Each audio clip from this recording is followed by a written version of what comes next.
ఆ రోజు నీ ఫ్రెండ్ నిన్ను నమ్మి నీకు అంత డబ్బు సహాయం చేశాడు అంటే వాడేదో అంబానీ లాగా లక్షలు కోట్ల ఆస్తి ఉన్నవాడు అయితే కాదు. వాడు నీ అవసరాన్ని అర్థం చేసుకొని మీ ఫ్రెండ్షిప్ ని దృష్టిలో పెట్టుకొని నీకైతే ఆ డబ్బు సహాయం చేశాడు. బట్ చాలా మంది ఫ్రెండ్స్ అంటే డబ్బులు తీసుకున్న వాళ్ళు ఏం చేస్తున్నారంటే డబ్బు ఇచ్చిన వాడు కాల్ చేస్తుంటే వాడి నెంబర్ బ్లాక్ చేసేస్తున్నారు డబ్బు అడుగుతున్నాడని. అండ్ అలాగే చాలా మంది వాడు కాల్ కూడా లిఫ్ట్ చేయట్లేదు, స్విచ్ ఆఫ్ చేసేస్తున్నారు. సో అండ్ చాలా మందిలో నేను చూస్తున్నాను అండ్ నేను కూడా పర్సనల్ గా ఫేస్ చేశాను.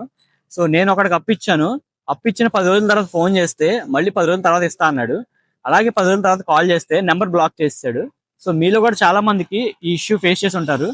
అండ్ అలాగే వీడికి ఒక 10 మంది ఫ్రెండ్స్ ఉంటారు అప్పు అడిగేవాడికి. సో అప్పు అడిగేవాడికి ఉన్న 10 మంది ఫ్రెండ్స్ లో 9 మంది దగ్గర అయితే అప్పు అడిగినా వాళ్ళు ఎవరు, 9 మంది ఎవరు, ఈ ఒక్కడు ఉంటాడు కదా వాడే ఇస్తాడు.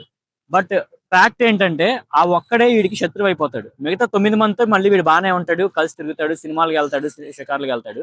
బట్ అప్పిచ్చిన వాడితో మాత్రం దూరంగా ఉంటాడు, వాడి ఫోన్లు కూడా లిఫ్ట్ చేయడు. సో చాలా మంది ఇది ఫేస్ చేసే ఉంటారు. అండ్ ఇంకొకటి ఎక్స్ట్రా బెనిఫిట్ ఏంటంటే ఈ 9 మందికి వీడి గురించి బ్యాడ్ గా చెప్తా ఉంటాడు అప్పిచ్చాడు కాబట్టి. సో ఇవన్నీ ఫేస్ చేయాల్సిందే. అండ్ అలాగే ఫ్రెండ్షిప్ ఎండ్ అయ్యేది కూడా మీరు ఒకరికి అప్పిచ్చిన తర్వాతే. మీరు అప్పిస్తున్నారు అంటే ఆ రోజుతో మీ ఫ్రెండ్షిప్ ముగిసిపోయినట్టే గుర్తుపెట్టుకోండి.